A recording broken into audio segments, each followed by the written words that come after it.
एक आदमी प्रदीप नई जॉब लगने की खुशी में बहुत ज़्यादा खुश था। उसके चेहरे में उसकी खुशी साफ झलक रही थी।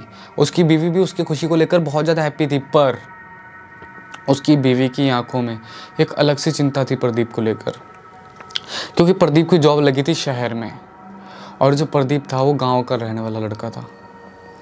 और साथ ही साथ प्रदीप को वहाँ पर रात को 3 बजे निकलना था अपने घर के पास से। 3 बजे उसकी ट्रेन आनी थी, तो यहाँ से प्रदीप को नहीं भी तो 12-1 बजे के टाइम पे घर से निकलना था।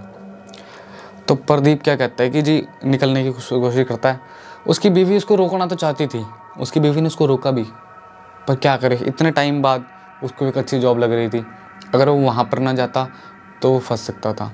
तो दोस्तों, प्रदीप के पास ना ऐसा कोई व्हीकल था ना साइकिल थी कि जिस वजह से वो वहाँ पर तक पहुँच सके। तो प्रदीप ने अपना बैग उठाया, 12-1 बजे अपनी बीवी को बाय करा और वहाँ से निकल गया। अब प्रदीप रास्ते में चल रहा था, तो उसको एक जंगल क्रॉस करके जाना था। तो जंगल का रास्ता, प्रदीप अकेला और चल रहा है। और प्रदीप वहाँ पर जाता है, वहाँ देखता है जैसे प्रदीप आराम से चल रहा होता है, चलता चलता चलता चलता एकदम से उसको एक आवाज़ आती है ताली की, जैसे कोई जोर से ताली बजाई।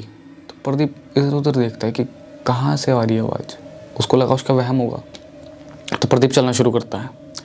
प्रदीप चल रहा है चल रहा है चल रहा है। वो कुछ देर आगे गया, उसको वापस से एक ताली की आवाज़ आती है, जैसे किसी ने बहुत से जोर से ताली मारी। तो प्रदीप कहता है कि इस बार ये कोई मेरा डाउट नहीं है, ना ही ये मेरा कोई भ्रम है, इस बार प्रदीप को आवाज़ आई है। अब प्रदीप देख रहा है कि उसको प्रॉपरली पता लग रहा है कि कोई आवाज़, कोई तो है।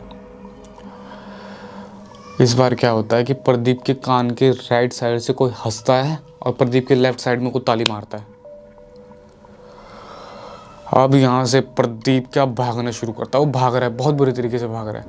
और प्रदीप भाग रहा है, भागी जा रहा है, भागी जा रहा है। मतलब भागते भागते भागते वो रास्ता भटक गया। उसको ये नहीं पता चला कि वो भागते भागते भागते सीधा जंगल के बीचों बीच पहुँच चुका था। घना अंधेरा और बहुत ही ज़्यादा स्याही से भी काला अंधेरा जिसको कह सकते हैं हम। कुछ नहीं दिख रहा, अमावस की रात, और प्रदीप जंगल में अकेला और एक ताली बजने की आवाज़। प्रदीप बहुत ज़्यादा परेशान। अब प्रदीप वहाँ पर एक देखता है कि वहाँ पर जहाँ पर रेस्ट लेता है, वो देखता है कि आवाज़ आ रही है पानी के चलने की। उसको लगा कि आसपास कोई नदी है और प्रदीप वहाँ से चलता चलता उस नदी के पास पहुँचा और वहाँ पर एक पेड़ को लेकर बैठ गया। अब पेड़ की कंधे पे जाके प्रदीप बैठा हुआ है और प्रदीप ये सोच रहा है, मैं इतनी रात को यहाँ से जाऊँगा कैसे, मैं अपने घर कैसे पहुँचूँगा, क्या होगा।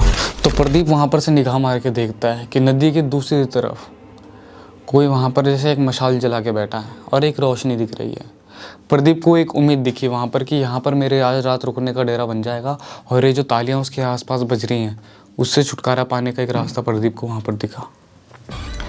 तो प्रदीप वहाँ से भागा भागा भागा भागा वहाँ पहुँचता है, लेकिन उसको ये नहीं पता था कि वहाँ पर जाना उसकी सबसे बड़ी गलती थी। प्रदीप वहाँ पर पहुँचता है तो देखता है कि एक चबूतरा टाइप से बना हुआ है, वहाँ पर किन्नर है और वो किन्नर एक नहीं है, वो एक के बाद एक बढ़ते जा रहे हैं, बढ़ते जा रहे हैं और वो ताली बजाते हुए एक घेरा बना के नाच रहे हैं। और बीच में एक चिता में एक जिंदा इंसान जलाया जा रहा है, जहाँ वो बहुत बुरे तरीके से पूरे जंगल में उस जिंदा इंसान की चिल्लाने की आवाज़ आ रही है। जहाँ प्रदीप नदी के पीछे जब था उसको आवाज़ बिल्कुल नहीं आ रही थी, लेकिन जब प्रदीप वहाँ पहुँचा उसको प्रॉपर हर एक चीज़ की आवाज़ सुनाई दे रही है। अब आप सोचो, एक इंसान, जिंदा इंसान को अगर कोई आग लगाते तो वो चिल्लाएगा कितना, क्या ही बीतेगी उसके शरीर में। यही सेम चीज़ वहाँ पर भी हो रही थी। उस इंसान को वहाँ पर जिंदा जला दिया गया और उनमें से एक किन्नर ने इसको देख लिया। ये वहाँ से भागने की कोशिश करता है पर भाग नहीं पाता। वो किन्नर एकदम से उसके सामने खड़े हो जाते हैं और उसको अपने साथ बंदी बना कर ले जाते हैं। अब ये बंदी बना कर ले गए तो उसको एक जगह पे बैठाया हुआ था। अब सारे किन्नर एक अलग तरीके का डांस कर रही हैं वहाँ पर खड़ी होकर। कोई ताली बजा रही है, कोई छाती पीट रही है, कोई, मतलब एक तरीके से ऐसा टाइम आ चुका था जहाँ पर कि इस बंदे को लगा कि ख़त्म, इसके आगे कुछ नहीं। उसको लगा था मेरी ज़िंदगी यहीं ख़त्म हो जाएगी। अब उसको मौत इतने करीब से दिख रही थी कि उसके बुरे हालात हो रखे थे डर के मारे। मौत को इतने करीब से देखना हर किसी के बस की बात नहीं है। तो दोस्तों, उन सब में से एक किन्नर आता है जो उन सब का लीडर होता है। उसके आने के बाद सारे किन्नर उसको एकदम से जगा देते हैं, सारे हटते जाते हैं। वो आता रहता है, वो आता है, वो अपना हाथ काट के हल्का सा कट लगाकर उसके ऊपर एक खून डालता है और उसको खून की बूंद वो पिला देते हैं ज़बरदस्ती। अब उस लड़के को उसी चिता के ऊपर बांधा हुआ और जिंदा फेंक देते हैं। अब वहाँ पर वो लड़का चीख रहा है, बहुत बुरी तरीके से चीख रहा है। अब ये सोच रहा है कि मेरी कुछ नहीं दिमाग में, अब ड्यूटी वगैरह सब कुछ भाड़ में। जो उसको काम लगा था उसको भी सोच के इसको डर गया, मतलब इसको भी ये था कि मैं जैसे तैसे बच जाऊँगा, पर वो भी बचना इसकी नसीब में नहीं था। उसको लगा कि मैं कुछ ना कुछ तो ऐसा हो कि मैं बच जाऊँ।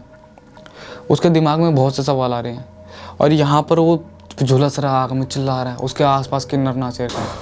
और शंकर इतना डर गया था, उसको सिर्फ कुछ नहीं दिख रहा था, उसको सिर्फ आग की लपटें दिख रही हैं और वो किन्नर दिख रहे हैं आसपास नाचते हुए। और इन सब के झमेले के बीच में एक आवाज़ आती है बीच में से कुछ मंत्रों की, और वो मंत्र धीरे धीरे धीरे धीरे धीरे वो किन्नरों को सबको गायब करते गए। जब वो शंकर पलट कर देखता है, वो मंत्र एक दरगाह के अंदर से आ रहे थे और उस दरगाह के अंदर से एक पीर बाबा निकल के आते हैं। और पीर बाबा निकल के आते हैं और उसको वहाँ पर आते हैं और उस शंकर को वहाँ से बचा कर ले जाते हैं। तो शंकर पूछता है कि पीर बाबा जी ये क्या हुआ मेरे साथ, ये था क्या और क्यों मुझे ये लोग मारना चाहते हैं, मैंने तो किसी को कुछ गलत भी नहीं करा। तो पीर बाबा उसे बताते हैं कि बेटे आज से बहुत साल पहले ये किन्नर समाज यहाँ पर रहता था। ये लोग यहाँ पर घूमने फिरने आया करते थे। तो तुम्हारे दादा परदादा के जो रहे होंगे उन लोगों ने इनके साथ बदतमीजी करी, और बदतमीजी करी तो उनके आपस में लड़ाई हो गई। लड़ाई के कारण क्या हुआ कि इनके आपस में हाथापाई, किसी के सर फूट गया, किसी का कुछ, आपस में बहुत गंदी लड़ाई हुई इन लोगों की, कहते तुम्हारे परदादा दादा की और ये जो किन्नर समाज इनकी।